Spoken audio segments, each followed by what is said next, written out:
Well, howdy, friends, and welcome to episode 13 of the Roundup Podcast. I am your host, Mitch Tidwell, and I have my co-host with me, Kylie Badgley. Kylie, how are you? I'm doing good. Yeah, this was a fun episode. We got to film it with, or not film it, but record it with Shane Pruitt. Hey, we actually did kind of film it too. Yeah, we did. Yeah, that's what I said, because we got to go to a cute coffee shop and film a promo and stuff, and then we talked to Shane about Generation Z, and he gave some really good information. Oh, yeah. So Shane, actually, at the time of the recording, he was still working at the Southern Baptist of Texas Convention. He was the Director of Evangelism.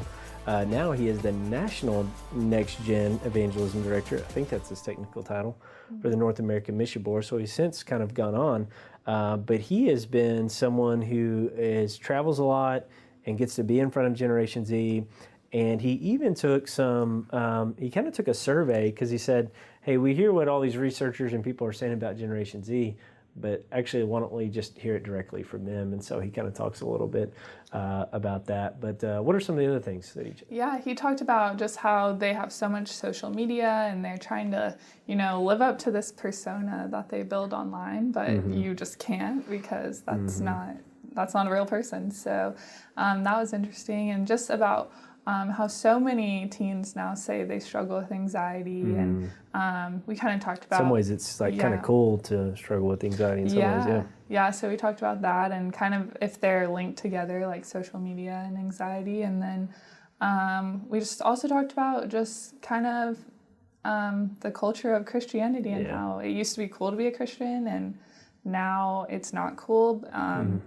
But at the same time, this generation kind of knows they're lost, but they are just looking in every other place to find the answer. Yeah, for sure. And you said, not cool to be a Christian, and some of that is built out of this time of it's culture of Christianity is becoming less of a thing. So it's not like, hey, this is heritage, this is tradition. It's like it's not necessarily a value in all the instances. So yeah, really, really good stuff. And, even some of the things that you and I have been talking about lately with social media, I mean, this is not just a generation's, I don't know, you're like a super late millennial, aren't you?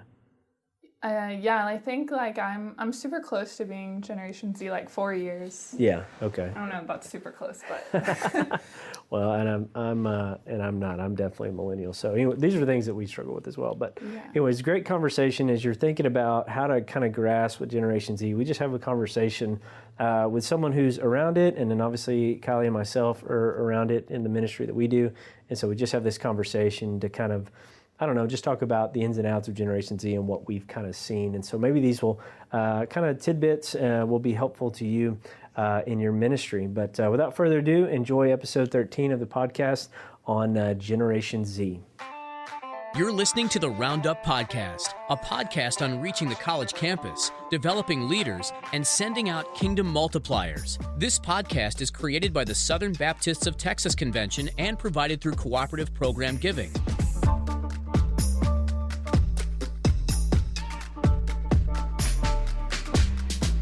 All right, well, today we have Shane Pruitt on the podcast. Shane is the Director of Evangelism for the Southern Baptist of Texas Convention. Shane, how you doing, man? Doing well, Mitch. It's good to be on. Yeah, good to have you. We also have today Kylie Badgley, who's my co-host today. She's on our collegiate team. Kylie, how are you? Hey, I'm good. How are y'all? Hey, good. Kylie, good to be on with you.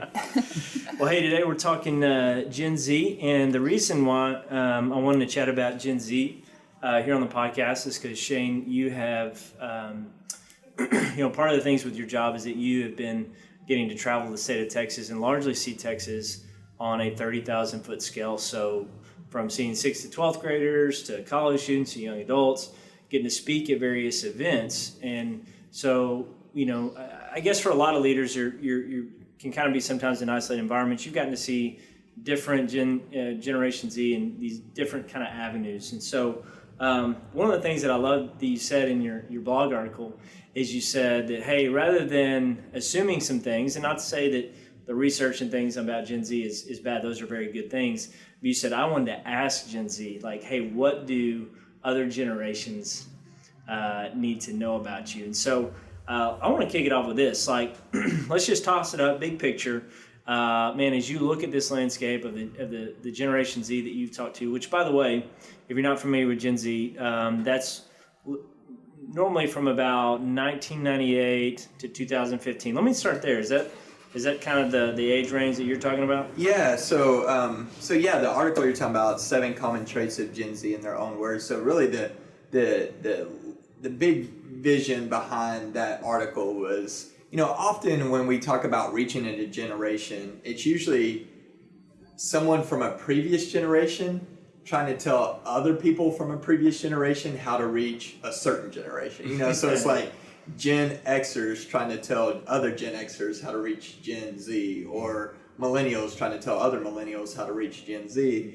And so I wanted to flip it a little bit to say, hey, I'm not necessarily in this particular article, I don't want to necessarily study your generation and then tell other generations how to reach your generation. Instead, I want to be the student and not the teacher. Like, you teach me, like, in a sense, you write the article. Mm-hmm. And what I did is I took a year of different events that I spoke at, whether it was Disciple Nows or youth conferences or camps. And in those, I would gather different ages from, junior high and high school and get in pockets of like 3, 4, 5 in a group and say, hey, you tell me, like, what are ways to reach your generation, or what does your generation care about? And these 7 things were kind of the most common of all the answers. There were all kind of answers, but these are the 7 most common.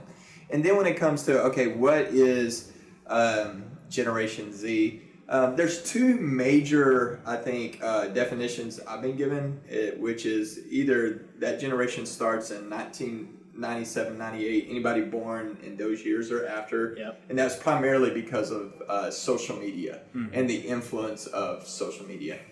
And then the other definitions I've been seeing the most or given for Gen Z is like 2001 on. And if people do a hard stop of millennials, is 1980 is the hard start and the hard stop is 2000 is millennials. So they say Generation Z is from 2001 and on. Now, I've even heard a couple people throw in using 2001 because of 9/11 and how the world radically changed after 9/11, and say, okay, let's have a generation that starts in a post 9/11 world, because that was such a impact. But I think the most popular is probably 97, 98. That's kind of a long answer to that short question. Yeah, that's good. Yeah. Well, hey, so obviously, if you're talking with junior high, you're talking with high school and even some college and young adults. So what these are all ages that are either in our ministry or about to be in our ministry. And so what are some things, because you've kind of been traveling a bunch for a while, and so you've seen and ministered to millennials, and then also to, which has probably been your main audience up until now with this new generation coming up. So what have you seen has been some of the biggest difference between the millennial and a Generation Z? Yeah, that's good. First of all, Mitch, thanks for pointing out how old I'm getting, because it's sobering now to like be somewhere and someone come up and introduce and go, hey, I got saved at a youth camp you preached at. Oh, by the way, here's my husband and our 3 kids. I'm like, oh man. Yeah. So the Lord has allowed me to do this for a little while, and I love it. So by the way, are you a millennial? Are you Gen X? Where are you at? Yeah, once again, it's one of those like, you're on the fence, man. Yeah, it is, man. I say I'm a mutt, I don't know. Like, some definitions put me as an old millennial, some put me as a real young Gen X. I don't know. I kind of joke. I'll probably age-wise Gen X, but my mind thinks more like a millennial, probably. What's the difference between Gen Z and millennials? That's a great question. I think you could do a whole podcast on that. I would say just a short answer is Gen Z is doing what every other generation did.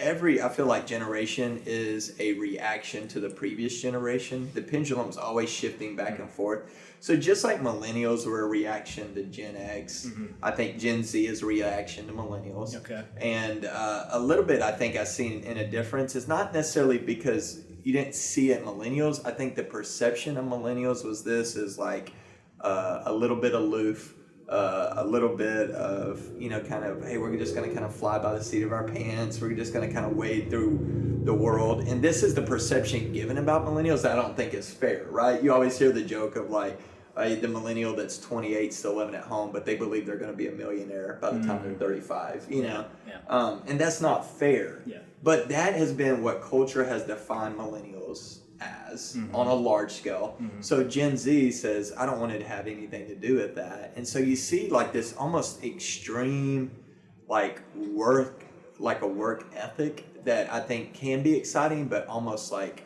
overbearing and a lot of pressure they're putting on themselves. And I think that's why like anxiety and stress is extremely high in kids.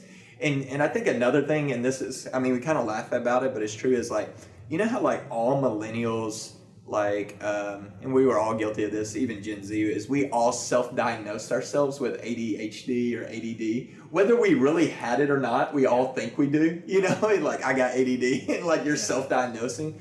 I almost see the exact same thing in Gen Z, but it's different, where I feel like so many in Gen Z are self-diagnosing themselves as having anxiety or depression or stress. Like they're like, oh, well, you know, I'm just depressed, or my anxiety's acting up.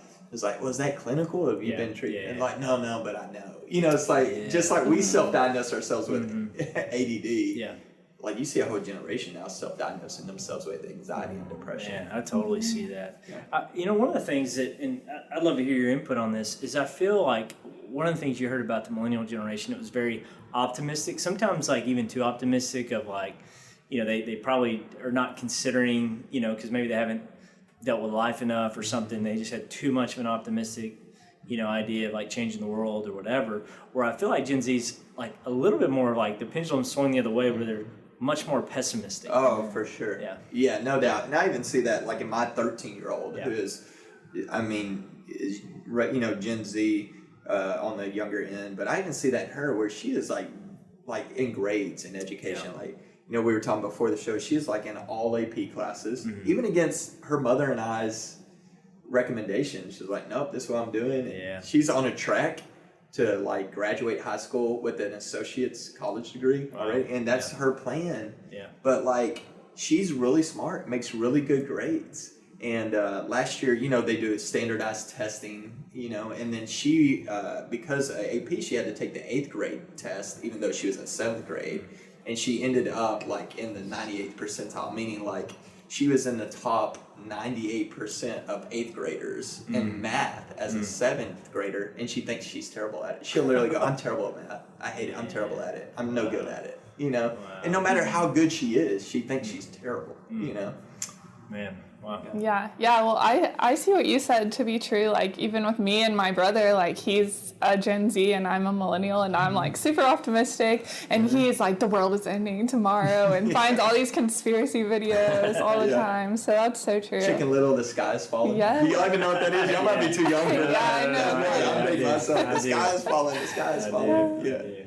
Yeah, I know what that is. Well, I know like the first point on your blog, you said that Gen Z wants to be seen as people, not projects, and just like working with you, and we go to a lot of conferences and stuff like that, and you're around a lot of people, like you're a good people person. So maybe like what are some tips for people that do work with Gen Z or want to like reach them, how to treat them as a person and not a project? Yeah, great, Kylie. Great question. And of course, you know, this came from Gen Z. Like, they offered this up. Like, this is how we don't want to be seen as people, not projects. And I think you got a generation where they can probably see through that faster than even we can. Like, no one wants to be someone's project, no matter how old you are. You can be 50, you don't want to feel like someone else's project, right?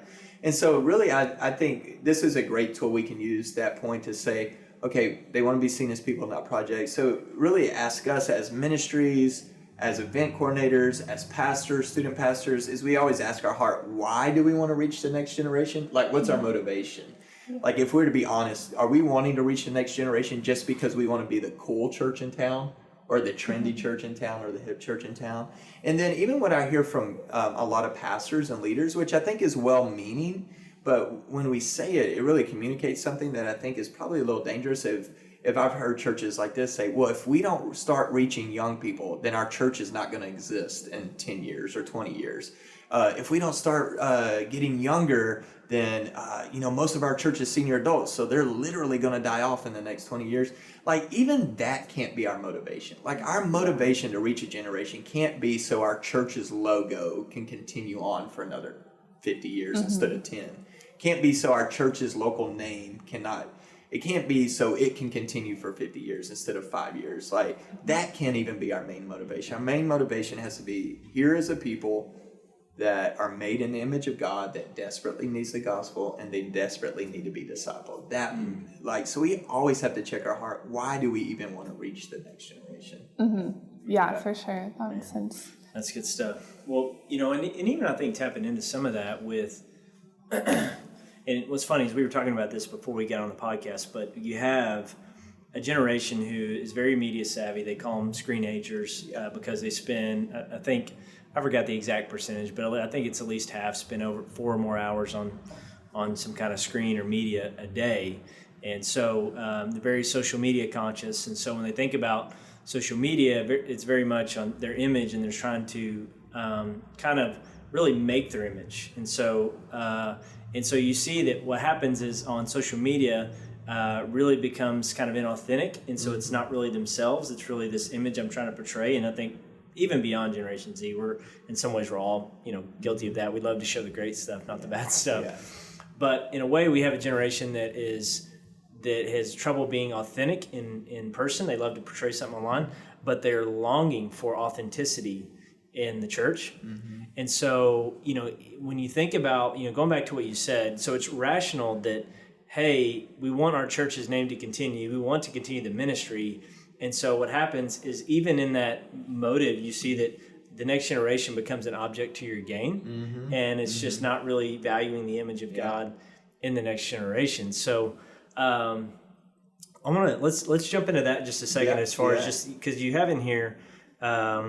Let me find it here. So Gen Z wants authenticity and transparency. So dive a little bit into what you said about that. Yeah, I think social media conditions our mind and our emotions often, and we don't even realize it. One of the best illustrations I've ever seen of that was actually a church put together a graphic for a Christmas series that was like breaking the barrier, or was it breaking down Insta Christmas or something like that? Oh yeah. And the idea was like at Christmas we always love to post these photos like we have everything together, and we really don't. Yeah. And this graphic I thought was so perfect because it had the Instagram frame, and in the Instagram frame, inside the frame, the family was all well put together, and like looked all pretty and nice, but outside the frame is like the house was a mess. There were clothes everywhere, like their feet were all nappy, like muddy, and like they just like everything outside the frame was a mess, but everything inside the frame was like perfect. Wow. And that's exactly what we do. What a great snapshot. Yeah, it was. Who's our creative director?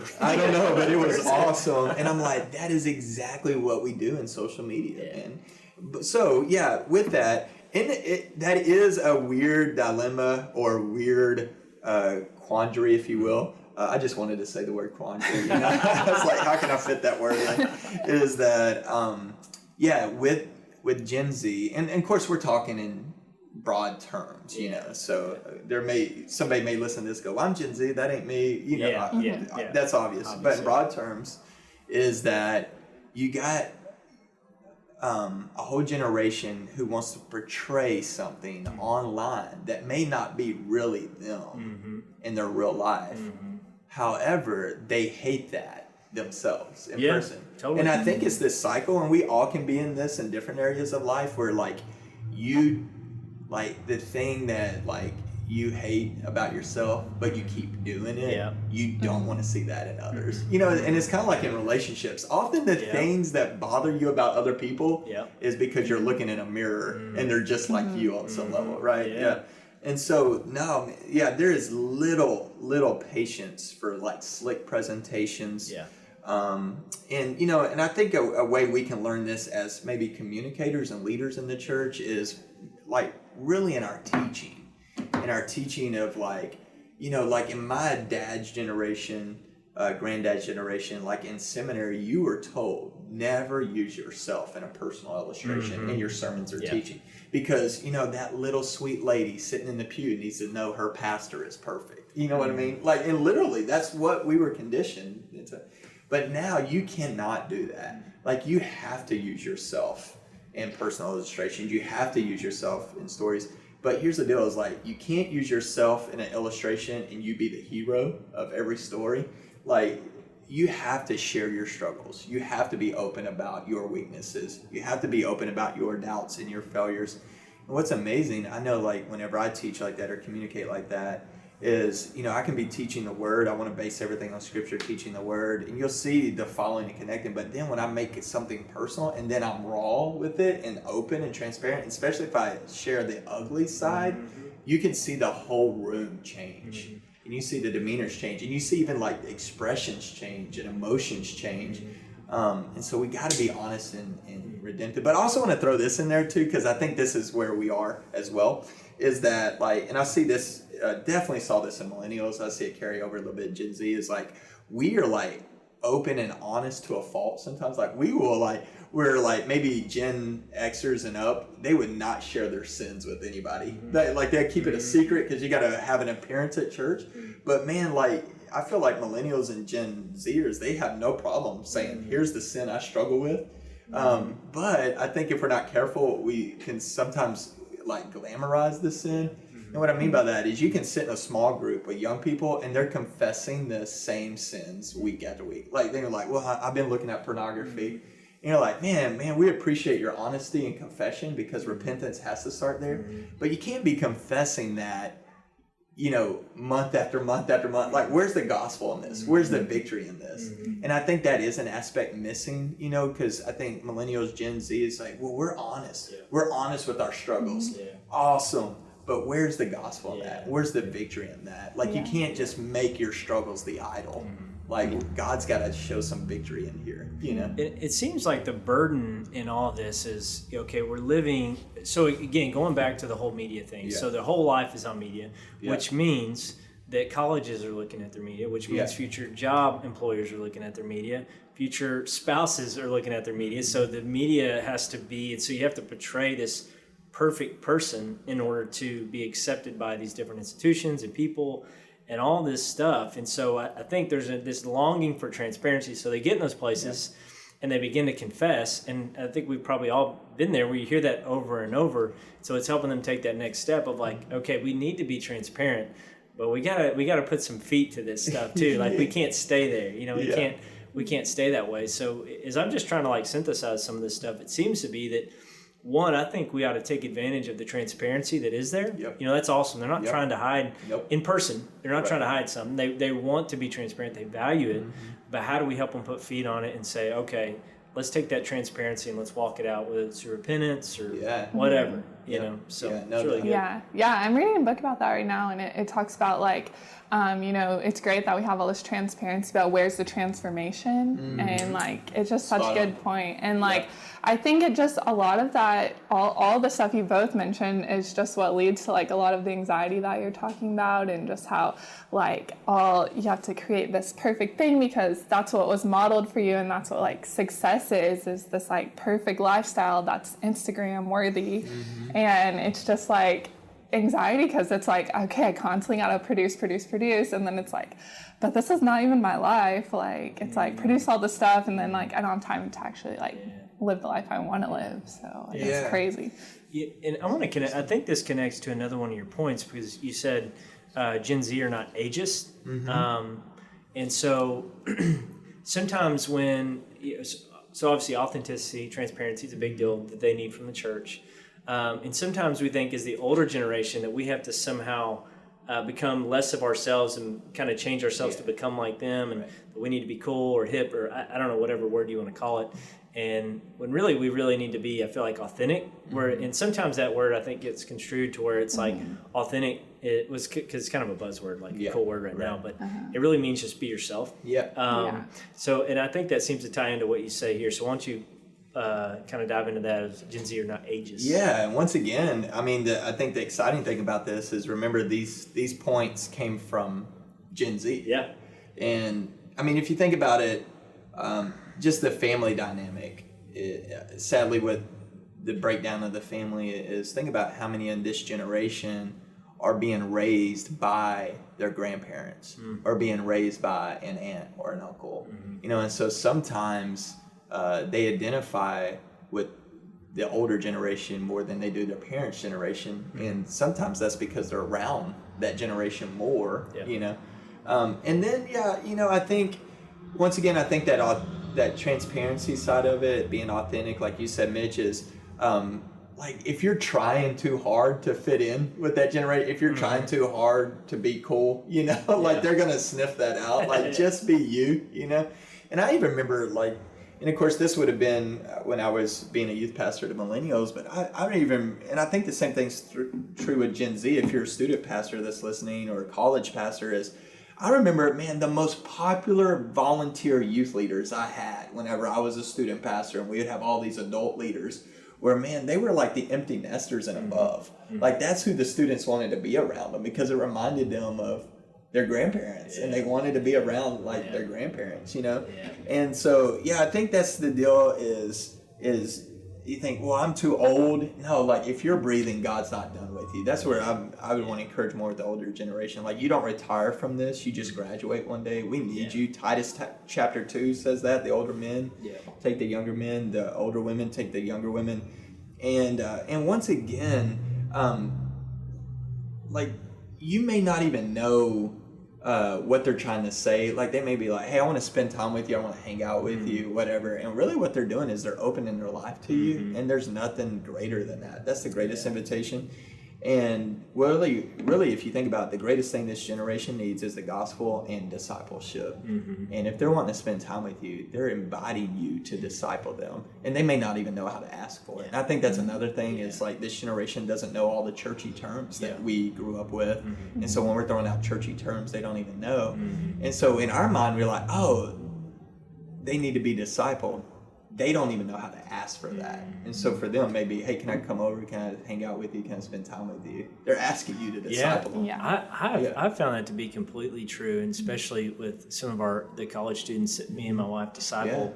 Like it is an honor for them, and they just feel like for them to come into our home. Like that's like the jackpot, because we can go meet in a coffee shop, and that's awesome. But they kind of want to see the behind the scenes, you know, like the Instagram photo, like what's behind the picture kind of thing. Like they want to see that. And I have a nephew that's a junior in high school that we disciple, plus we have college students, so kind of on the both sides. And we have found that discipleship is greatly expedited when they get to be in the everyday stuff of life, like get to hang out with their dogs, get to, you know, sit around the table and eat breakfast, or, you know, and these are even students that, you know, because sometimes they say college students, you can't get them off the campus. We actually live 25 miles from campus, and they will drive to come hang out in our home. And so it's been pretty cool to watch that. And as we've noticed that, like, hey, if we want to continue to reach and disciple this generation, we have to be a people that are realizing not being scared. I think that's one, you know, knowing that, hey, they do want to hang with us. They want us to be our authentic selves.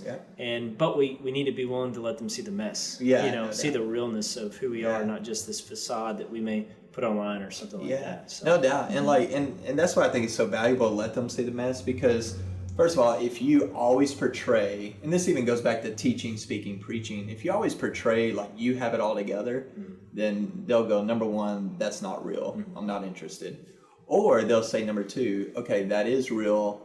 They're perfect. I can never attain that. So what's the point? And they walk away, you know? So I think letting them see the mess, but letting them see the Messiah too, you know, like what Kylie said, let them see the struggle, but let them see the Savior, you know, and that's the, and you know, we had like a situation. Post coming? Do what? Is that a new blog post? No, but hey, it's just on the spot. Let them see the mess, let them see the Messiah. Hey, I thought, you know, you always make fun of me for corny stuff. I thought, hey, dude, that's it, man. You know, I'm going to be seeing that on social media. Yeah, dude, it's coming, man. It's coming, putting it on there now. You know, I think what you said is a great point, Mitch. Casey and I experienced the same thing when I was pastoring C3, when we planted C3 and was pastoring, is that church was full of young adults, a lot of singles, you know, and we would have young adults in our house. And sometimes, you know, like a college student go, hey, can I have dinner with y'all, or can I come over for dinner one night? And so in my mind, I'm thinking like, okay, starving college student, because I was a starving college.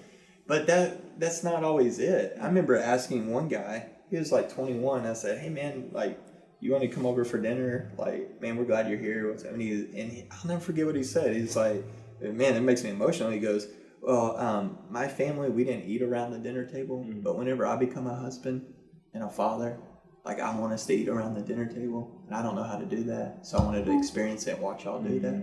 Like, that's discipleship. Wow. Yeah, like, you know, I think often even discipleship, we think, oh, let's get in a classroom, and it's master teacher. Now, like, that's discipleship. Yeah. Learning how to truly live life as a man of God, woman of God. Yeah. Man, just loving Jesus in the everyday stuff of life, and man, that's good. Yeah, and it's so true. Like, I've even had girls in my, like, 7th grade group, and they'll be like, can we hang out? And I'm like, oh, okay, sure. And, like, I don't know. I think they really are, like, hungry for just, like, to know. And I even know I do that. Like, I just know, like, I always, like, want to ask my grandparents questions. And, like, sometimes I'm afraid. I'm like, I don't know how to ask them. But, like, so I think that's so true. Like, it's not like we have to just have it all together. Like, just hang out with them and just show them what you do and where you struggle and what you've learned. And I think there is that hunger for that relational side in person versus just through a screen, you know, because I think that goes back to social media. If you think about it, this generation is the most connected generation, but also the most lonely, lonely generation, you know? So. Yeah, I agree. Like, I think it's just, even my generation, like, we're getting worse at talking in person. Like, it's just, you're so used to just, like, making a video, and you get, like, 3 tries to, like, you know, you can redo it. Yeah. But you can't redo a real conversation, so you're like, I just said something dumb, like, how do I back up? And then to meet in person and say, okay, let's put our phones away, that makes it even more awkward. Yeah, because, like, sometimes holding a phone makes it a safety net. I seriously have friends that just, we go to dinner, and they just stare at their phone, and I'm like, I don't do that because my parents were like, put your phone away, but they like just sit there and show each other memes for 45 minutes. I'm like, what is this? I might be guilty of that. Memes. That's I think my mom calls them memes because of how they're spelled. Memes. Those memes. You see that latest meme? Oh, that's hilarious. Which, to your point, Kylie, you know, where you get the opportunity to to record a couple times and to you know, but in real life, you get the one chance. And what I've even found too is that there's been some real anxiety with that when they do mess up, it's a blow. Like, it's not just like move on. It's like anxiety. It's, you know, it's like there's just a lot of insecurity in that. So, you know, I think that's another thing is how to help. And I don't know if we're going to take a deep dive into this, but like, how do you take this generation that needs to learn how to gain responsibility, that needs to know it's okay to fail? You know, how do we help them fail and fail well, you know, so that they can continue on and kind of have some grit to life and, you know, shoulder the load. You know, I think that's another big hurdle that we as a church got to face at some point. I think it's okay to, I think, you know, obviously teaching grace well is helpful, but also I'd say this more as parents is we got to let them fail, and it's okay to feel the sting of failure and then come in with like that healing balm. But we don't even want a lot of times our kids to feel the sting of failure. I mean, think about it. I mean, think about how we set up our kids for success. I mean, for failure when we don't let them believe they ever fail. And I mean by that is like when we are teaching our kids like it's always someone else's fault. And man, I mean, this is really bad. We live in the suburbs. We see this bad. It's never, you know, when a parent allows their kid to believe it's never their fault. It's always the teacher's fault. It's your friend's fault. It's your environment fault. It's the system's fault. Then those kind of kids are going to grow up and never seek a savior because they don't think they need one. Why would I seek a savior? Like, it's never my fault, you know? Like, there's nothing to apologize for, to seek a savior, to ask for forgiveness. And we don't even allow our kids to fail. I mean, think about it. Even bowling now is set up in a way where you can't fail. Hey, you can never end up in the gutter, right? Because we don't want you to end up in the gutter of life. So we're going to put bumpers on the gutter so you don't fail, you know, because somehow if you end up in the gutter in bowling, you're going to end up in the gutter of life. So we got to make sure you never fail, even in bowling. That's hilarious. Well, hey, I think this actually goes into one of your points here too, as you said, Gen Z don't want to be seen as the future of the church. And so a lot of that has to do from your article is talking about allowing them to have some kind of responsibility, which in that comes failure, teaching them through failure. So why don't you take a dive into that? Yeah, exactly. Yeah, and once again, remember this came from Gen Z, which I thought was very perceptive because I'm sure we've all been guilty of it. We've all heard it ourselves. We've been guilty of it. I've said it like, hey, well, you know, you're the future of the church. Well, I know what we mean by that. Maybe future leaders, future pastors, worship pastors, elders, deacons, teachers, leaders. understand what we mean by that. But if you even think about telling a generation they're the future of the church, it's really theologically wrong. Because according to the New Testament, if you've been bought with the blood of Jesus and the Holy Spirit of God lives inside of you, you're not the future of the church anyway. You're the church right now. Yeah. You have a calling now. That means the Great Commission's on your life now, the Great Commandments on your life now. Like, you're called to walk in obedience now as the church, even if you're 13 or 20. You're the church now. Yeah. So how, as the church and as leaders, we're called to equip the saints for ministry, Ephesians 4:12. Yep. So how are we equipping the saints for ministry in our church, even if those saints are 14 years old or 19 years old? Like, if we're not equipping the saints for ministry, even when they're young, then we're not doing what we're called to do, because God has already called them. Right now, if you're a saint, you have a ministry, no matter what your age is. So how are we letting them and equipping them, empowering them to do that?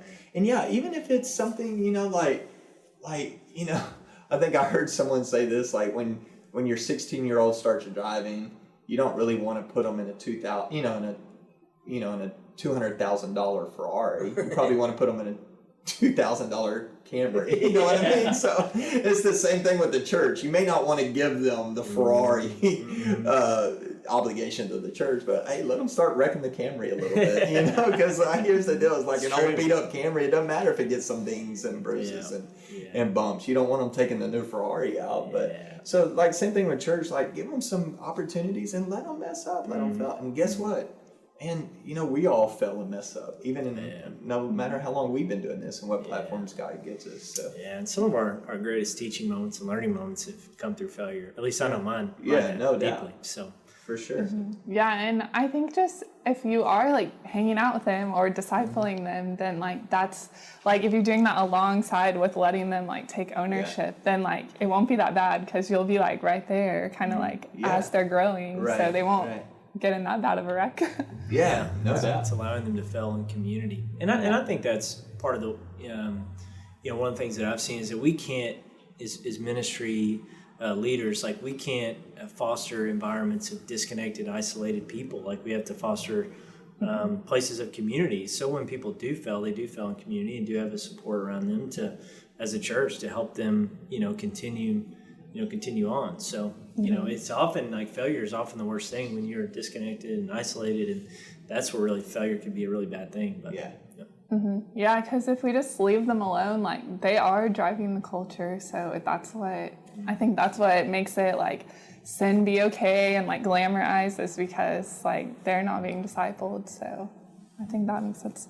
And if you think about it, this kind of goes back to the ages thing. If you think about it, like Gen Z is being discipled. The question is who's the primary discipler in their life? Is it culture, is it entertainment, or is it the church? Like you think even right now you think of Billie Eilish, of how big she is, and like I feel like every song she puts out is a number one right now. But like she's got a new song out right now called "Good Girls Go to Hell." And it's a weird dilemma for me. I don't know about y'all, when a 17-year-old girl is willing to sing about hell, when a lot of preachers and pastors don't even want to talk about hell because it's not comfortable. And so once again, like where the church is silent, culture is always going to scream. So our kids are being discipled. College students are being discipled. The question is who's discipling them? The Bible or Billie Eilish? Culture or Christ? Who's discipling them? Yeah, that's good. Yeah, even Lizzo, she's like just as big as Billie Eilish, and her new song is like, I look good as hell. And I was thinking of that the other day, and I was like, wait, why are we saying like good as hell? Like hell is not good. Like, I don't know. So it's sad. You can turn on the radio now and hear the word even hell multiple times in an hour, and you can go to church for a whole year and not hear hell. It's sad. Man, that's true. And going back to what you were saying is how are they being discipled? We ask that question in the church, like, is the church can disciple them or the culture can disciple them? And even, when you look at some of Barna's new research, it shows that, even parents are having a hard time discipling them. It's like, and there's like this weird dilemma right now, I feel like, where you have you have parents that helicopter parent in certain ways, but then when it comes to media, some of that stuff is just very unknown. And so it's very just kind of they allow the kids to do, and part of it is just because they just don't know. And I'm not going to speak too much on that because I'm not a parent. Yeah. But it's even, and they're gaining so much information from it. Where you had years past, you had young people need to get information from their parents, they had to get it from their teachers. But now, because of the media saturation, they're getting it's at their fingertips. Yeah. And a lot of times they know more information than their parents do. And so there is this dilemma is that, it's so easy for media and things to disciple them rather than parents or rather than the churches. And in fact, they said that one of the most, important things for the generations past has been family. Yeah. And now that is actually digressed to personal achievement. And now some of that may be due just because how young they are right now. But I think that's a very real question that we have to wrestle with is how do we help, how do we deal with that? You know? I don't have any answers on that, but that's definitely a problem that we have to face. Yeah, and I think that's a generational curse almost of let's just be honest now, and I say this, my heart goes out because I'm a parent of 5, I can imagine being a parent who I am now called to disciple my kids and no one ever discipled me. Yep. So this goes back generations. Yep. So now, we're putting an expectation saying, disciple your kids.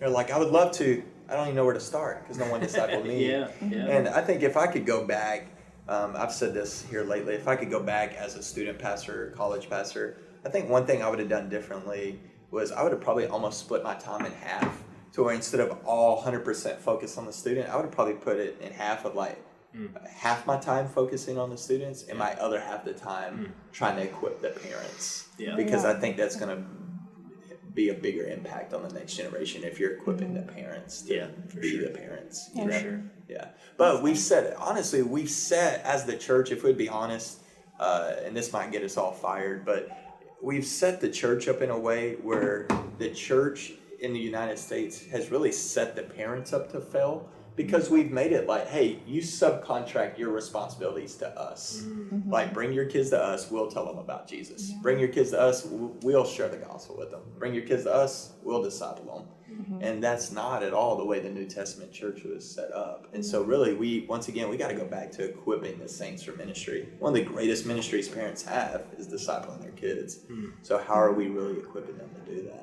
Yeah, that's good. Why don't you talk about the stats that you put at the end that were like 78% say that living a self-filled life is very important to them? Yeah. So that actually came from a Wall Street Journal survey, and I thought it was fascinating when it says 30% of Gen Z says religion is very important to them. By the way, that is the lowest in U.S. history, like by far of any previous generation, which is crazy when you think, millennials were talked about for so long of they're out of the church, they've walked away from the church, they've never even gone to the church, and now Gen Z is even less than that, and so 30% says religion is very important to them. That's not even Christianity, just religion and spirituality, period. Only 30% says that's very important to them, but 78% says living a self-fulfilled life is very important to them. So to me, this should be extremely eye-opening to us as teachers, communicators, leaders, pastors, student pastors, college pastors, young adult pastors, that is the threshold to cross. If you think about, 30% says religion is important to them, but almost 80% says living a self-fulfilled life is important. That's the threshold to cross, is to help them understand that a self-fulfilled life only comes from someone outside of self, which is Jesus Christ. And so I think if we can communicate in that way to say, okay, here is the itch that they have, for lack of a better term, but then, hey, here's the solution of that. Here's the drive and the questions you're asking. Here's the ultimate answer to that. And I think that's where it helps to study a generation, because I think sometimes as the church, we can be the worst about ranting answers to questions that they're not even asking. You know what I mean? Like, we can be all over and we'll wave these banners of solutions and they're not even asking the questions to those problems, Yeah, that's a good word. That's a good word. Yeah, I see whenever like the self-fulfilled life thing, like in social, what you're talking about, social media and like all the anxiety that it brings, just how like I've noticed that in my own life, even like coming out of college and being like, oh, I have to like have this like successful career that just looks amazing on Instagram. And it's got to happen right now. Yeah, like right now. Yeah, and it's just like not realistic. And I just have noticed like, I think a big like drive of that anxiety is like selfish ambition, and it's just like I think that's like a huge thing that could like really help, is just preaching like, selfish ambition is actually not good, even though the world is saying like hustle, like that's what all the blogs and Instagram like hustle, do this, do that, like build yourself up, get followers, and it's just like no, that's actually not biblical or anything. So. Yeah. Well, one of the things that I've heard you say a lot, Shane, and anytime we're doing something, it's always a question: where's the hope? Where's the hope? So, and you are the most positive man I've ever been around in my life. So, man, we've talked. Hey, there's some hurdles here. There's some things, as it is with every generation. But what are some of the positive things that you're seeing that's coming out of this generation that you haven't noticed in previous? Yeah, it's gonna sound weird. Like I think the hope is gonna sound hopeless at first, but stick with me on there. Is I think first of all, everything that's being said about this generation has been said about previous generations. I think there's just something to be said about being young, and something to be said about being a little rebellious. And it may look different because I think the two determining factors of any generation is the family dynamic and technology. So there's going to be some things that are unique about this generation. But the hope is that, and it sounds weird, is like you're not going to have a cultural like a cultural Christianity with Gen Z. Yep. I mean, when you see 38% even says spirituality is important to them, that means you're not going to have a vast number of cultural Christians. Yeah. What I mean by that is if you go back 20 years ago, 30 years ago, especially here in the South, even 10 years ago, it was like culturally beneficial for you to identify as a Christian. Yeah. So what you had was a bunch of cultural Christians that weren't necessarily born again Christians. Does that make sense? Because it was culturally advantageous for you. If you were a politician, you needed to say you're a Christian if you were going to win office. If you're a businessman and you wanted your business to do well, then you better go to church on Sunday morning and pass out business cards. Like all wrong motivations. But there's just like you got a whole generation coming up now that cultural Christianity, I think, is going to be completely by the wayside because it won't be culturally advantageous for them to identify as a Christian. So that means those that are publicly identified as Christians, they're probably legit, authentic Christians. Yeah. And then on the flip side of that, to me, it makes it so much easier to share the gospel with people who don't think they're already Christians. Yeah. What I mean, especially in the South here, is sometimes in Texas with adults, you almost have to convince them they're lost before you can point them to the one who can find them. You know what I mean? Like with Gen Z coming up, they know they're lost. They know they're broken. They've been exposed to brokenness at an early age because of internet and pornography. And man, I'm telling you, in the last probably 2 years, y'all have seen it as well because y'all are at the same events and speaking and teaching. In the last 2 years, I've seen more young people get flat out saved than probably the previous 10 to 15 years of ministry combined. And I think that's because they don't think they're saved already. You know what I mean? Like they're looking for a solution at an earlier age. They don't already think they're a Christian because they didn't grow up going to VBS like we did. Yeah. They probably hadn't prayed a prayer when they were 6, like this is kind of the first time they're being exposed to a lot of this, and to me that's exciting, man. Yeah, that's very that I think it's going to be a lot more evident of who's in, who's out, who's really salt and light, who's not, who's in the kingdom, who's not a part of the kingdom. To me, that's exciting times for evangelism. Yeah. Man, that's good. Well, Shane, thanks so much for being on today. This was really helpful stuff. And I think it's really good, just wisdom, just getting to see, again, this generation from a 30,000-foot view and seeing, hey, what are some of the hang-ups, but really what are some of the great advantages to the gospel going forward through this generation. And we know that our hope doesn't lie in understanding them perfectly or meeting all their every needs, but our hope lies in Jesus, and obviously his church will prevail in the end. So Man, appreciate you, man. I appreciate you, brother. Yeah, we look forward to having you on again, man. Awesome. Kylie, thanks, man. You made this podcast a lot cooler. You been I know, just me and yeah. Mitch. I know, it does for sure. Oh, man. Yeah, it's fun. Well, thanks for joining us on the Roundup Podcast. Please don't forget to leave us a review on your favorite podcast platform. Follow us on Instagram, Facebook, and Twitter. And if you want to connect with other collegiate leaders, join our Facebook group, Roundup Network. We'll see you next time. That was a great conversation with Shane. Shane is always a super easy person to talk to. He's always got a lot of wisdom and funny and a lot of words to use. So he's a pretty easy interview, but a lot of good stuff out of there, especially, thinking about the use of social media, thinking about how Generation Z, some of the early things that they've experienced in life and how they shape them now. I think are all pretty helpful, and as we determine on how are we going to reach and develop this generation. Yeah, it's so cool to just talk about that stuff and realize, how different they think, even from millennials, which is just right above them as far as generations go. So just to know that and know, like, okay, well, we have to think of new ways to reach them because they're not the same people and they're not going through the same things. Absolutely. Yeah, I always think that we got to keep our principles kind of close to the vest, but our methods always need to change because every generation is kind of different in their own right. So, well, guys, thanks for listening in. This is the Roundup Podcast. We would love if you would rate or review the podcast. Subscribe to the podcast, too, so when these episodes are coming out. We try to put them out every 2 weeks. And feel free to keep an eye on our social media. At SBTC Collegiate is our handle. You can find us on Facebook, Twitter, and Instagram. And then also, if you want to find a community, we have a Texas or a Roundup Network Facebook group that you can get into. We have a couple hundred college leaders involved in that. You have questions, you have comments, you need advice. That is an awesome place to find that. So jump in there and join the community. Well, thanks for being on the podcast today, and we'll see you next time.